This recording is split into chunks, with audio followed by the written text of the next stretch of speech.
but so you guys kind of get a better understanding. Everybody's welcome. So what they're doing is you're gonna have speakers like Ted Cruz, Carrie Lake. I don't know if Carrie's gonna be there yet. You'll have Rob McCoy, a lot of big time pastors. You're gonna have a lot of amazing worshipers the first night, which is Saturday night, but it actually starts at 2 o'clock that day. And the first part, I think it's education, just with education and everything. And then on Sunday, you have a bunch of pastors that are going to be speaking, and same thing on a lot of Christian political leaders that are going to be there, and just a lot of big giant names. Most likely Carrie will be there. And there's just a bunch of people that I think you and I are going to enjoy. Those that will be going. It's tickets, if you bought them online or if you went to the event, they're $350 for all 4 days. What we did is we bought $1,000 worth, and since we partnered up with TP USA, which was started by Charlie Kirk, we got them for $50. And so that's exactly what we're selling them for. What we paid for, $50 for anybody who wants to go.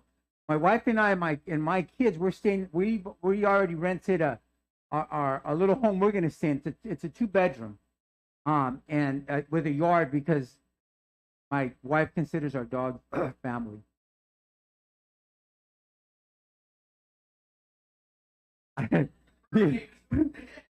Everybody's saying don't start. So I won't go further in what I think, right? But and so it's about a 6-hour drive, just so you guys know. And I had their representative Connor on the radio, which will be on next Sunday. He actually recommends that you stay, out of the city, because they know that there's going to be a lot of people coming to this event, and so the rates will probably go up a little bit, from like $50 to $65 a night in hotels. It's not as expensive as it is in California. Just gas is actually like $1 something cheaper there than it is here. What is it? $2 cheaper. Yeah, so it's $2 cheaper in Arizona than it is here. It adds up. So, anyways, all that to say is that some people are going to hang out and talk a little bit about trying to get like homes, because there's a lot of homes that my wife looked up where if you pitched in, it'd be plenty of room for a lot of people to fit in those. And so, we did our best, and since we partnered up with them, now we're going to be working with them. We'll have Charlie Kirk speak at our church soon, and some of the other leaders, and it's just amazing, the movement that God has going on right now. I know that a lot of people are afraid to talk about politics when they're Christians, but if we lose our country, you won't be able to even go to church. And so you'll lose your right to be able to talk about Jesus.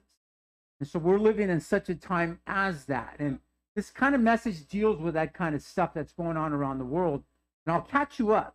And it's just so obvious to us, to those that are kind of looking for the signs in our way. Because what did Jesus say is to be watchful? You know that every generation since Jesus has been expecting Jesus to come back in their lifetime. You know that Paul believed that. Paul believed that the coming of Jesus was imminent, that he was going to see it.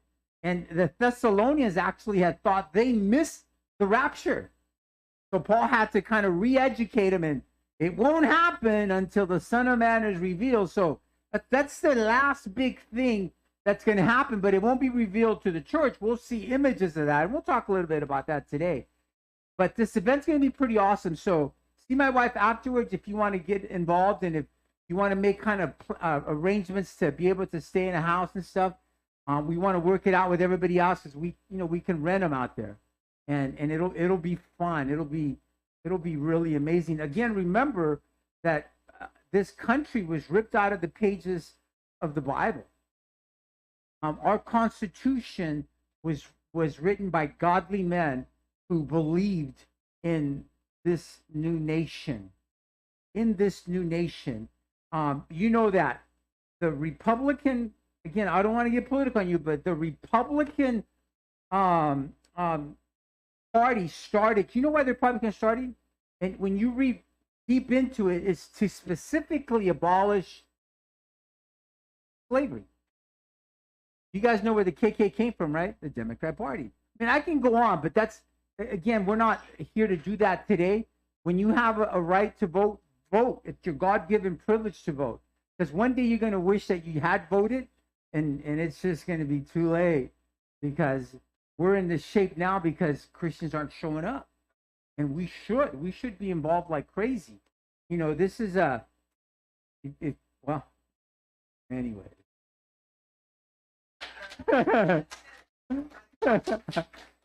So let me just tell you a little bit about the message before we get into the word, so that we kind of understand, because we're going to come out of Daniel chapter 7, and then a previous chapter, and I'm just going to explain a little bit and read a little bit about it in chapter 2, and then chapter 13 of Revelation. But we're going to start off in 2, but 7 will be kind of like the focal, and then 13 in Revelation. But you guys know Daniel was taken captive from Jerusalem, from Israel, and Ezekiel, Isaiah, all these guys had prophesied that this was going to take place.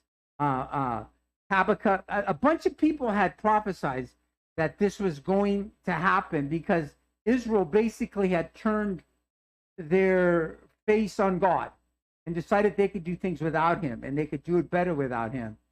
And it happens to every generation. It doesn't take long for a nation on fire to be a nation on cold status, where it's everything's frozen over. It doesn't take much. Look at our country. It hasn't taken much, and look around the world. But Daniel was taken captive. They believed he was between 12 and 16 years of age. Very intelligent kid, and then he was overseen by a eunuch who was over all of these kids that they would take from nations, and they would raise these children to be part of their government, or to be able to handle a lot of the king's business, of the nation's business. And that's how they were indoctrinated. Yet Daniel stood on the principles that he was raised and believed until the end, and God, of course, gave him favor. Now, the book of Daniel, many people, even today, your scholars, believe that it wasn't written by Daniel. Believe that it wasn't even written till after the death of Jesus Christ. And the reason they believe that it wasn't written till after Jesus Christ is because he prophesied about the cross, about him dying. And so they're like, that's impossible to prophesy 600 years approximately before someone's going to do something. But what Daniel also did is he interpreted a dream of the king that was in power at the time, Nebuchadnezzar. And he had this dream. Again, I'm just giving you a historical view before we start, so that we understand where we're at, because it's confusing if we don't know any of these facts. Nebuchadnezzar was the man, was the king. He was the one that had taken Israel captive. They were the ruling nation of the known world at the time. And it's interesting because that area, Iraq, has always been significant since pre-era. You guys know Nimrod. You guys know who Nimrod is? He was one of the first kings in Assyria, which is part of Iraq, and Nineveh, and he was like this great warrior, the Bible says, but away from God. And so then, of course, we know the Assyrian Empire, and then we know the Babylonian Empire. So this place has always been wrought with a bunch of things happening. It's always been almost like the center of cradle of civilization, and that's why so much things happen there. So again, the king now has a dream, and he tells all of his astrologers, his magicians, hey, I need you to interpret my dream. And they're, okay, well, tell us the dream. He says, no, you guys are crooks. You guys will lie to me. You will deceive me and make something up. Tell me what I dreamed. And they're like, oh, that can't happen. No one in this world, no one in this realm could ever tell you what you dreamed and interpret your dream unless you tell us what it is.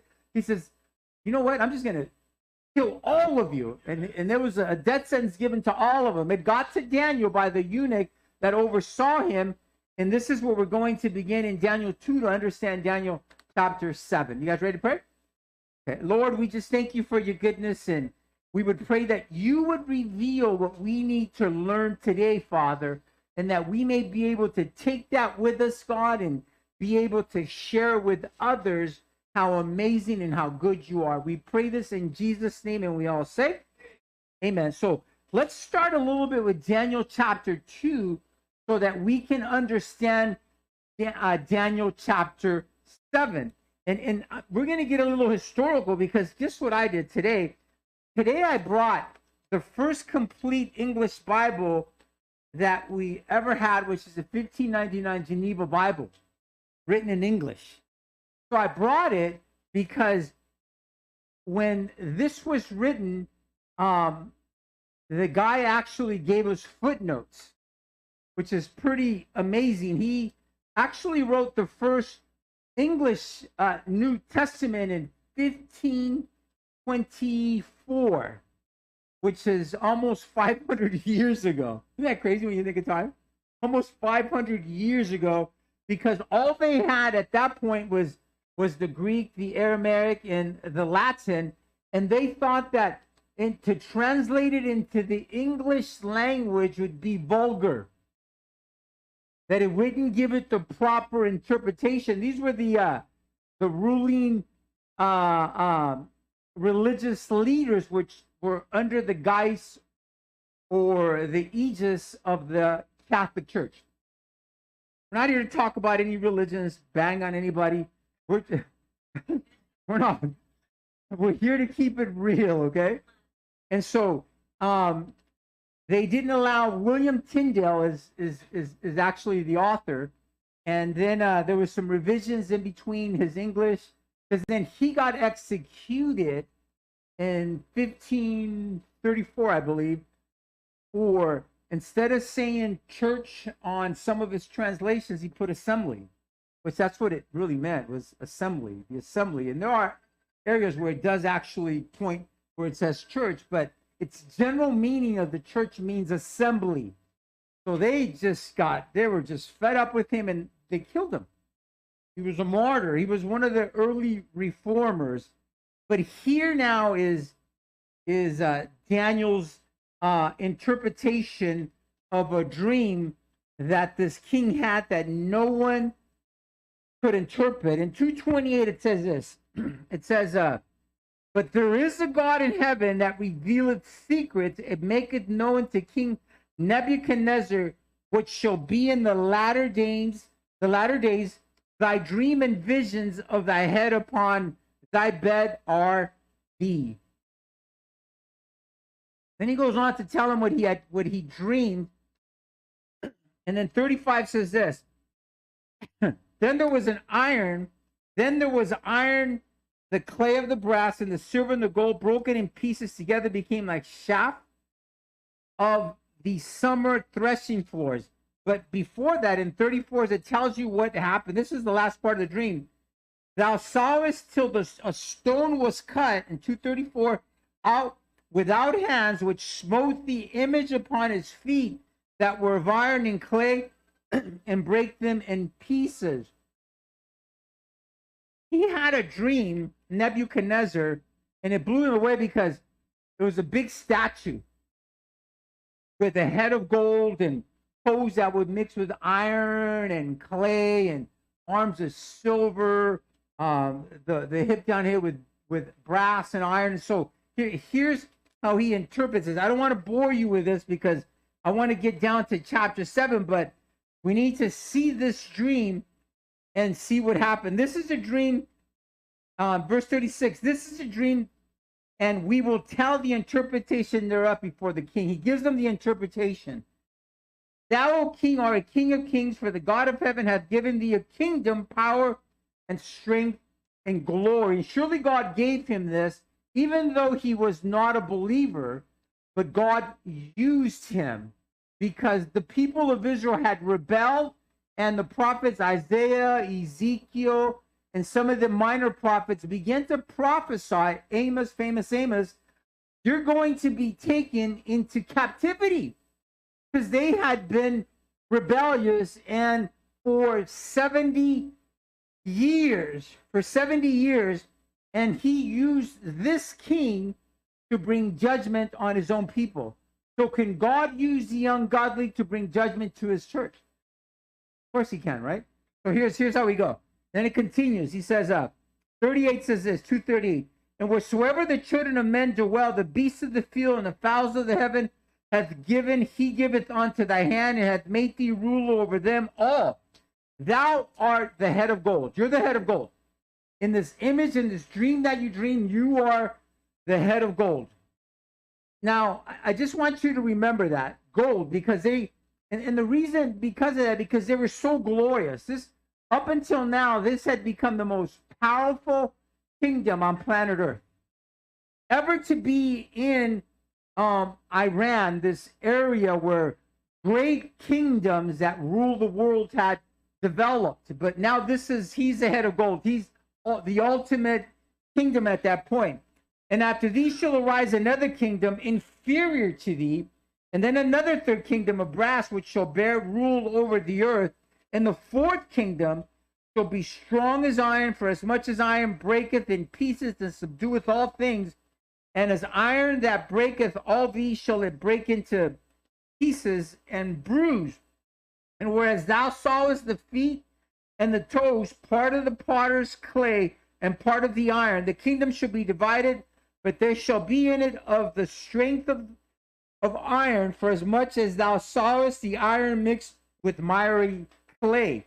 And as the toes of the feet were part iron and part of clay, so the kingdom should be partly strong and partly broken. That last part, no doubt, and we will see again in 7 and in Revelation, is for the end days, or the time that we see now. And we'll get into it a little bit. I'll try to go as fast as possible, not to keep you here till 3 o'clock in the afternoon. And whereas thou sawest iron mixed with miry clay, they shall mingle themselves with the seed of men, but they shall not cleave one to another, even as the iron is not mixed with clay. And in the days of these kings shall the God of heaven set up a kingdom which shall never be destroyed, and the kingdom shall not be left to other people, but it shall break in pieces and consume all these kingdoms, and it shall stand forever. This is the last and final kingdom. It's not part of the fourth kingdom. This is the last kingdom that will exist. It's the kingdom of Jesus, the millennial period. And we'll go further into that. For as much as thou sawest that the stone was cut out of the mountain without hands, and that it break in pieces the iron and the brass and the clay and silver and the gold, the great God hath made known to the king what shall come to pass hereafter, and the dream is certain, and the interpretation thereof sure. So, of course, we know that the head of gold is Nebuchadnezzar, his kingdom, Babylon. Another kingdom. Now, the breast and the arms of silver, as the dream says that when Daniel's telling him, represent the two-sided kingdom of the Medes and the Persians. Remember how the Medes and the Persians conquered Babylon? Now, what's really interesting about that is Isaiah prophesies that the gates would be left open and that this marching army would come in and literally destroy Babylon. Now, here's what's amazing. The walls were up to 70 feet thick in Babylon. So they were impregnable. You couldn't get through them.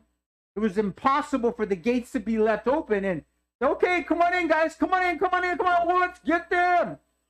It was impossible. So this is what happened. Isaiah prophesies that the gates would be left open. And you know where the gates were left open? The river Euphrates traveled underneath the city, and somehow the gates were left open, and the marching army of the Medes and the Persians walked in and conquered Babylon. Isn't that amazing? They only killed a few people. They just went in there, took the king out, and they just integrated without destroying the city, because it was a beautiful city. Why not continue to use it, right? And so they continued to use it. And that's the Medes and the Persians. which would dominate the known world from 538 BC to 334 BC. Good numbers to know, right?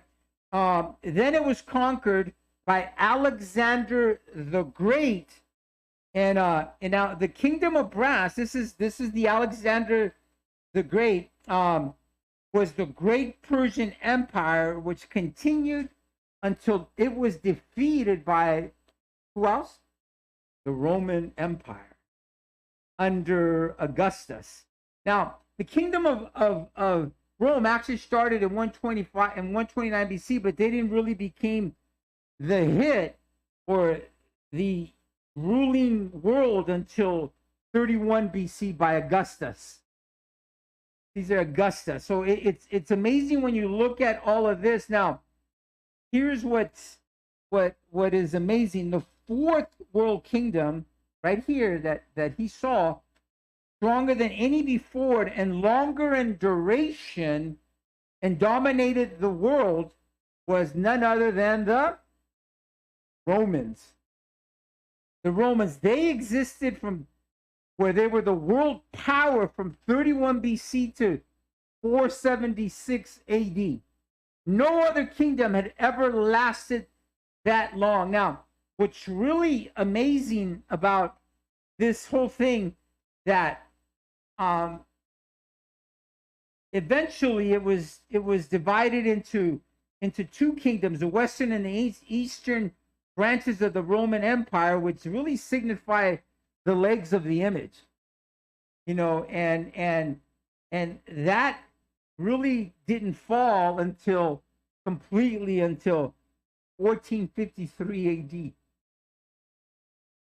Here's what's wild. The Roman Empire continues in power in the ecclesiastical sense. Like, what does that mean? The Roman Catholic Church. They're everywhere. They dominate South America. They dominate a bunch of other countries where they're deep inside. Anybody ever been to Italy? The Vatican? It's its own country. Did you guys know that? It's considered its own country. So they're in power in ecclesiastical. And those are the four kingdoms. When out of this vision, those were the four kingdoms. The fifth kingdom that he saw was that Daniel spoke about, was when the rock smote the feet, the 10 countries that were left, right? Now, later on, Daniel does have another dream that explains these kingdoms and how it went down in Daniel chapter 8. But Daniel chapter 7 is a little different. Most people have always had a hard time with Daniel chapter 7. They believe that it's out of place, out of sequence. I believe it's right where it should be. It's there for a reason. It's never changed. Now, it's interesting because in Daniel chapter 7, as you turn there, where this is the message now, but I needed to give you some history so you understood when you read Daniel chapter 7, you can now see it in different eyes. Now, I want to tell you that Daniel chapter 7, with the first English translation was written, had footnotes. And William Tyndale had notes down here, and he believed that these four kingdoms were the four kingdoms that, and has it in the notes, and it's never changed the church's mind. We've always believed that. But there's no way for them to, at that point, have known that these kingdoms were for now. They didn't have Revelation chapter 13 then. They didn't have what the beast represent back then. So let's read with that in mind. It says, in the first year of Belteshazzar, king of Babylon. Now, Belteshazzar was either the grandson or son of Nebuchadnezzar. Daniel had a dream and visions on his head. This is his dream. This isn't a dream no one else had. This is his dream upon his bed. Then he wrote the dream and told the sum of the matters. He wrote it down. Daniel spoke and said, I saw in my vision by night. What's interesting, this was written in Aramaic, the Babylonian language at that time. Chapter 7 was. And it goes, and behold, the four winds of the heavens strove upon the great sea. Now, He's, you know, the Great Sea was the Mediterranean Sea. So pay attention to that. That's the cradle of civilization. That whole area is a cradle of civilization. That's where, you know, the Tower of Babel was, you know, and that's where the people got dispersed. You know why it was named the Tower of Babel? Because your English to my Spanish sounded like Babel. And so those that babbled in their language babbled together out of there. And that's how we got languages dispersed across the world. Makes sense, right? Makes perfect sense. And so they left together, but there's a lot of things that happened. So they strove, it says, at the same time. It wasn't successive. It was happening at the same time. They strove together. It wasn't a succession of kingdoms, because it's very clear. They strove together at the same time. And the four great beasts came up from the sea. They came up together, diverse from one another. Now, here's my question. The first was like a lion. What nation represents a lion now? Come on, guys. England. They got lions all over the place over there. But check this out. This is what's really wild. Is they didn't become recognized as a nation that's represented by lions until the 1700s. So when William Tyndale wrote his notes, there's no way of him comparing and saying that's what it's talking about. And there's a lot of people now that are saying, whoa, this guy had it wrong back then because of this. And they won't continue. You'll see more proof. Watch this. And had eagle's wings. What nation represent eagles? America. And this is wild when you continue to read this, then you read Revelation 13, because look, it says, and I beheld till the wings thereof were plucked. Because America came from where? England. Isn't that crazy? They were plucked. It was like, boom, you're done. Now, here's what's really interesting about the state of America right now. And I still believe that we have one great last revival. I still believe that someone in office is coming in, and I'm not going to tell you that I'm going to vote for President Trump, but I probably will when he is. But there's others that are going to run as well. And I believe, like a bunch of other pastors believe, in pastors that, do you guys know something about Trump? That his family in Scotland was directly responsible for starting one of the greatest revivals that ever happened in Scotland. Did you guys know that? And that Bible that his family used was in the White House when President Trump was president. Dead center. The same Bible. Isn't that insane? And I heard this great message by a pastor who said, there's a window of opportunity that's been given to America, but that window, kind of like that, and the window's about to close. You have an opportunity. You're like, you're getting dramatic, Pastor Adam. I know. But that's how he was preaching, and there is a window of opportunity that we still have. There's a movement, a grassroots movement that is happening right now in America. The church is finally realizing that this country belongs to we, the people. Not the government, but we, the people. That it isn't government that regulates, but we, the people. We put you in office, and you need to do what we put you in office to do. But people are finally waking up to that reality. Now, we've stayed away for too long, but they've awoken the Lion of Judah inside of us.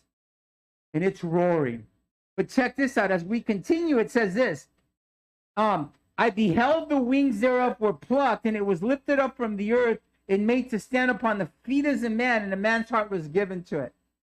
You're weak. You are weak right now. You've been weakened because you didn't step up to your role as a nation. Look, and I beheld another beast, a second like to a bear. Who's the bear? Isn't that crazy? The bear wasn't even associated to Russia back there. So when Wyndham Tyndale, who all we believe, who wrote this study, he was an amazing man of God, but there's no way for him to have known what these beasts represented now. Because when we saw there was 4 kingdoms, and we know that there were successive, there was one kingdom and another kingdom, and then the kingdom, and Rome was the final one. Then there's a 5th one it's a stone who wrecked it. But check this out. Check this out. Because this is different. Now, look what it says. And so look. And it was lifted up from the earth and made this. Okay, no. And behold, another beast, the second beast of bear, and it raised itself off from the side, and it had 3 ribs in its mouth. Now, what 3 nations does Russia right now believe they belong to them? One is, we know, Ukraine. What are the 2 other nations? Latvia and Lithuania. They believe that these nations belong to them. They believe that they're theirs. So it could be these, it could be others, but these are the 3 nations that you saw, because look what it says. And what is Russia trying to do right now? Take Ukraine. And what is about? There's a lot of people in Ukraine that are siding with Russia. We know that for sure, because there's people that are betraying Ukraine within, and things are happening. But there's the Ukrainians who've been there and say, no, this is our country. Because they got their liberty when? After what war? World War II. World War II. Before that, Russia took them. And so here's what it says. And look what trial. In its mouth of it, between its teeth. So somehow Russia's starting these, they're between its teeth, because these are my nations. And they set thus unto it, arise and devour much flesh. Go ahead, devour everything ahead of you. And that's what Russia's.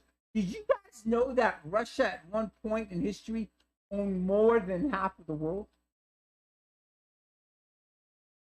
A lot of Canada, all of Alaska, a lot of our coast from California to Washington to Oregon was Russia's. You guys know that? This was theirs. They said this was ours. And there's so much history behind that, because U.S. had to tell them we're taking it, kind of like permission, but we're taking it from them because they took it from you. So we're taking it now. It's just, there's so much history behind all that. But look, as we continue, it says, and after this I beheld, lo, another like a leopard. What leopard with dark spots represents a nation right now? China.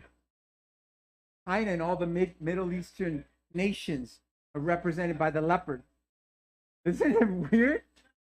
It's crazy when you read this and you're seeing it now happening. But watch, look what it says. Which had upon the back of it 4 wings of a fowl, and the beast also had 4 heads, and dominion was given to it. Now, the leopard, which is yellow with dark spots, could possibly represent an alliance of the pantheistic nations of the East. China, maybe Japan, India, Indonesia, maybe North Korea. We don't know. But it's aligning, and we see an alignment taking place now. Now, when we go to Revelations 3, we're not going there right now, but 16:12 talks about the army that comes from the east. A million army. No one has a million army except for China in that area right there. Is that crazy? And at that point, when Mr. Tyndale wrote this, there's no such thing. Didn't exist. No million-man army anywhere. So it was kind of hard to understand back then. But look what it says. And after this I saw in the night visions, and behold, a 4th beast. Now, this 4th beast is different than the vision that the king had, Nebuchadnezzar, because this beast is crazy. Look at this beast. And I saw in the night visions, and behold, a 4th beast, dreadful and terrible and strong and exceedingly, and it had great iron teeth, and it devoured and brake in pieces and stamped the residue with feet of it. And it was diverse from all of the rest of the beasts that were before it. So the word before it, some people think it's past, but when you look that word up, it means in front of it. So all these kingdoms are existing at the same time. They're not successive kingdoms. They're all existing at the same time. If you look up the word before it, it means in front of it, happening right now in front of it. And it had 10 horns. Now, what's interesting about these 10 horns, did you guys know that the UN, you can go to the website, has the world divided into 10 regions right now? So here's what's truly wild about that. You guys know that in order for someone to arise and for everyone to accept him as your king, your nation has to crash. What happened in the last 10, 15 years with Venezuela? Did you guys know that it used to be the richest nation in South America, third richest nation on planet Earth? You know that right now they're eating their cats and their dogs, if there's any left any. And they're eating out of trash cans. And those that were the middle class are the poor people now. The poor people, they're getting spanked and killed and put in prison. You're like, how do you know so much? We had an employee that worked at the cafe down there, at the bistro, down at the beach, and he was from Venezuela. He said his family at one point was one of the richest families in Venezuela. And then this guy took power, and he went in there and took whatever he wanted from everybody and everybody. When he had promised free education, free medical, free schooling, everything you can think of, free. You know that there's nothing free? Someone has to pay for it. So all these promises by our own politicians in America, what they're trying to do is not free.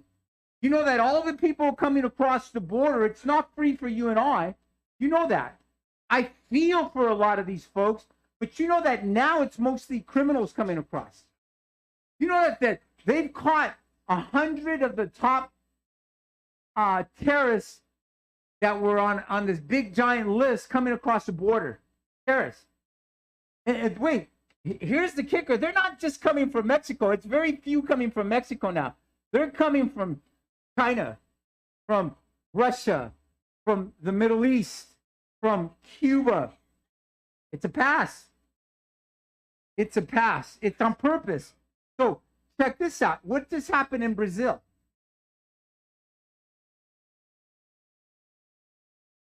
A democratic, and what I mean by democratic is someone who was for the people, just lost an election. I believe by total fraud, and the guy that just won is a total communist. You know what happens when a communist takes possession of a country? Yeah. Christians die, get imprisoned, and you lose your voice. Just like they're trying to do here in America. Just like they're trying to do here in America. They're openly, bluntly saying it now. That it's not the common people that is at fault for what's going on with America. That it is the Christian. Because we're the only ones that speak up. We're the only ones that say transsexualism is wrong. It's destroying the lives of children. You can go up against you can be, how old in California? I think it's 12, and you don't need your parents' permission to go get a sex change now.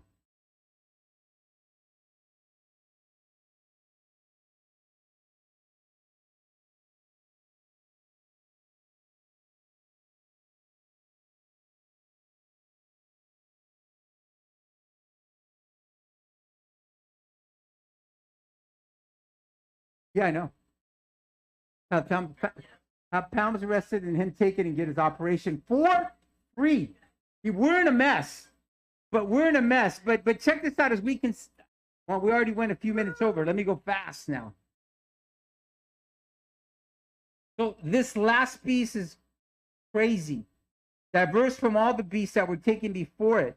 I considered the horns, and behold, there came up among them another little horn, before whom there were 3 of the first horns. You know that the Antichrist in the last days has 2 other partners, a religious And what else, David? That's a religious. Yep. Yeah, well, the high priest is the political leader. Then you have the Antichrist, but he mimics the Trinity of God.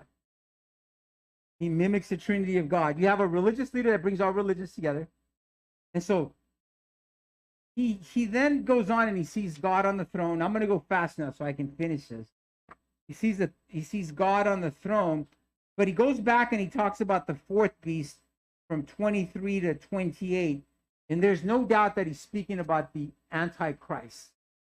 But turn with me to 13 so we can finish this off in the next 2-3 minutes, because I'm going to go fast. And Revelations chapter 13. So this is pretty mind-boggling, because it says, "And I stood upon the sand of the sea and saw a beast rise up out of the sea, having 7 heads and 10 horns, and upon his horns 10 crowns, 10 toes, 10 nations. And upon his head the name of blasphemy. And the beast which I saw was like unto a" what? Leopard. "And his feet were as the feet of a bear," Russia. "And his mouth the mouth of a lion," England. "And the dragon gave him his power and his seat and great authority." They all join together and says, "No, all authority belongs to you." Isn't that crazy? Look what it says. "And I saw one of the heads as it were wounded to death." Now, one is wounded to death, and he has a miraculous resurrection to mimic Jesus. And look what it says. "And his deadly wound was healed, and all the world wondered after the beast. And they worshiped the dragon, which gave power unto the beast." Remember, the dragon is not the beast. The beast is the Antichrist. He's the one that the devil's fully possessed. "And they worshiped the beast, saying, Who is like unto the beast, who is able to make war with him?" I'm going to skip all of this and go to 11 so I can finish, because there's a lot. But I don't want this message to go on to next week, because next week has a part 2 on this. "And I beheld another beast coming out of the earth. He had 2 horns like a lamb, and he spoke as the dragon." Remember the boom, boom, boom, political, religious, and the Antichrist. "And he exercised all the power of the first beast before him, and caused the earth and them that would dwell therein to worship the first beast, whose deadly wound was healed."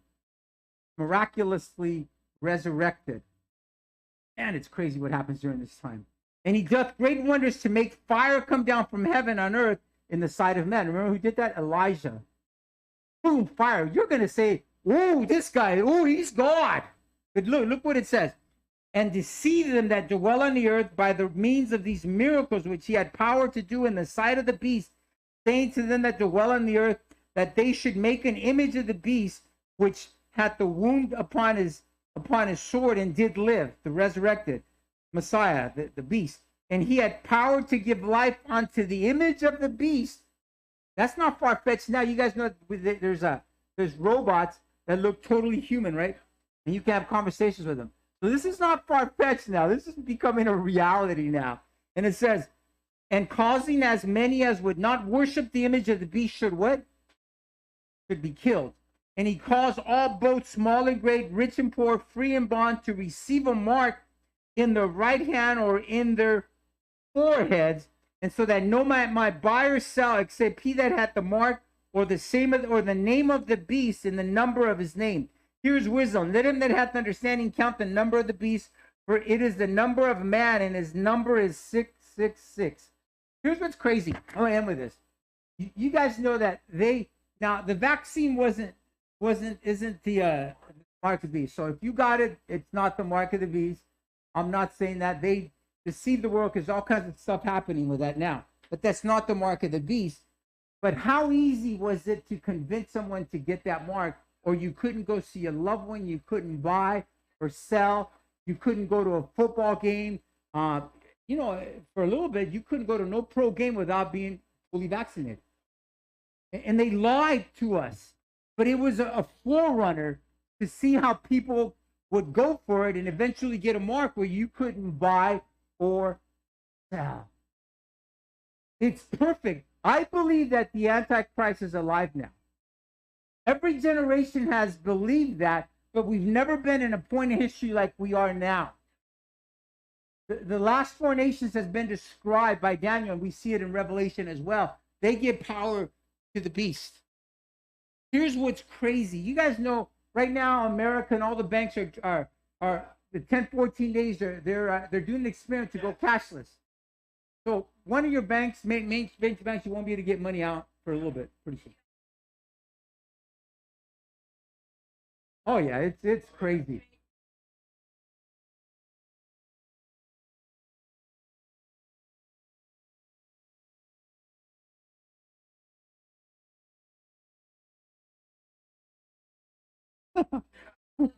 So here's where we're at now. We have a choice who we want to serve, and it's becoming very obvious right now. There isn't no more what might happen. Well, it's a conspiracy theory. It's going down, and so right now we're in an experiment to see if we can go cashless for 10, 14 days from all banks, except for local banks that credit unions, except for those. But it's crazy right now. So don't worry about ever having a mark forced upon you. We won't be here for that. You'll still have a choice, just like we did with the vaccine. Don't worry about you being under the Antichrist and being forced to take the mark, because the church will be gone by then. Scripture is very clear on that, because the Thessalonians had thought they'd missed the rapture. And we'll talk a little bit more about that next week. And so Paul reminded them, no, dude. No, guys, no, you haven't missed the rapture. But Paul thought that he would see that. Every generation has thought they would see that. Israel is now a nation, 1948. The capital became another capital in 1967. It had to become the capital because they have to rebuild the temple. There's plans to rebuild the temple right now. They have the footings, blueprints, everything's done. All the priests are trained and ready to go. All the elements inside are built. All of them are built that go inside. They say now that they have the ark and that they have it in a place where as soon as they build a temple, they're going to put it in. With that, let's close in prayer. Woo!